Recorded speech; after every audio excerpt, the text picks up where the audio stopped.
Assalamualaikum warahmatullahi wabarakatuh. Terima kasih sudah mengklik video ini. Di video kali ini kita akan membahas tentang anemia yang biasa dialami oleh pasien-pasien cuci darah. Sebelum kita mulai, saya ingin mengajak kalian untuk mensubscribe channel ini, karena di channel ini saya akan membagikan informasi kesehatan ginjal dan juga cuci darah setiap minggunya. Dan jangan lupa untuk membagikan video ini ke semua media sosial yang kalian punya. Jadi tunggu apa lagi? Langsung subscribe!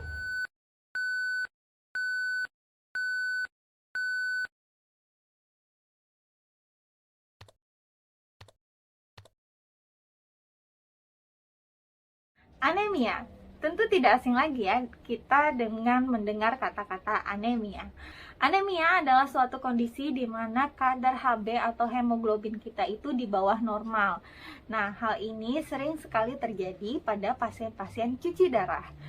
Normalnya berapa sih? Hb normal untuk laki-laki adalah kurang dari 14 gram per desiliter dan untuk perempuan adalah kurang dari 12 per desiliter.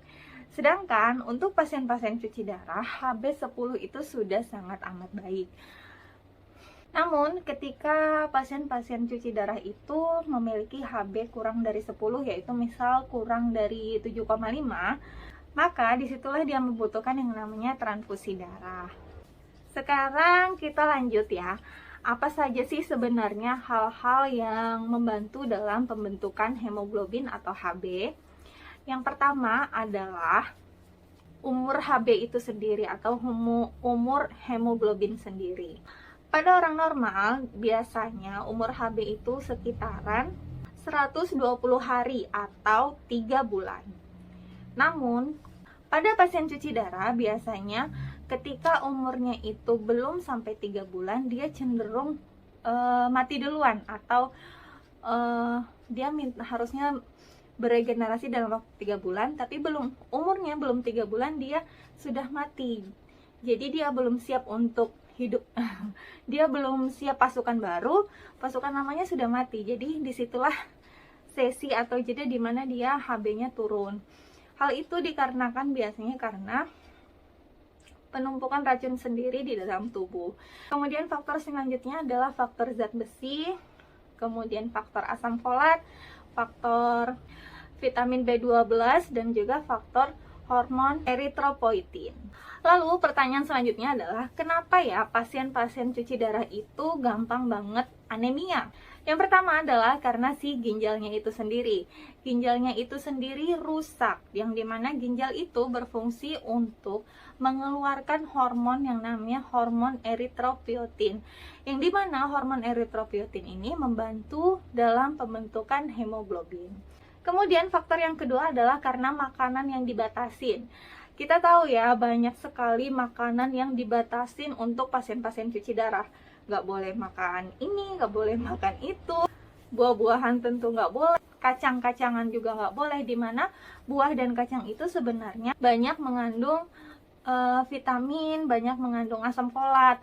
Nah, ketika hal itu dibatasi, otomatis asupan vitamin, asupan asam folat, dan asupan zat besi juga berkurang. Nah, hal itulah yang membuat ketiga komponen tadi berkurang asupannya, sehingga di tubuh nilainya juga berkurang. Ketika berkurang, itu juga menghambat dalam proses pembentukan hemoglobin. Lalu, faktor yang ketiga adalah karena umur Hb yang pendek, yang dimana sudah saya singgung tadi, umur Hb yang pendek pada pasien cuci darah itu dikarenakan adanya penumpukan urium di dalam badan. Jadi urium ini dia meracuni ya, istilahnya meracuni Hb lah. Jadi ketika urium itu tertumpuk di dalam badan, otomatis Hb akan cepat mati atau hemoglobin akan cepat mati. Kemudian selain faktor itu ada juga faktor cuci darah itu sendiri. Kenapa? Karena dalam proses cuci darah itu pasti ada darah yang terbuang. Mau setetes dua tetes pasti ada darah yang keluar dari tubuh. Kemudian ada faktor perdarahan. Misal biasanya itu pasien yang ada yang pernah mengalami gusi berdarah, atau kalau sikat gigi terus berludah itu gusinya berdarah. Ada juga yang karena kencingnya berdarah, hal-hal seperti itu. Nah, Yang harus kita perhatikan di sini adalah anemia itu sendiri harus kita atasi, harus kita tangani. Dengan cara yang pertama adalah kita harus mengimbangi konsumsi asam folat juga vitamin B12. Ketika asam folat dan vitamin B12 itu tidak bisa kita dapatkan dari sumber alamiah itu dari makanan dan minuman, otomatis kita membutuhkan suplemen untuk memenuhi hal tersebut. Kemudian faktor selanjutnya adalah hormon eritropoietin.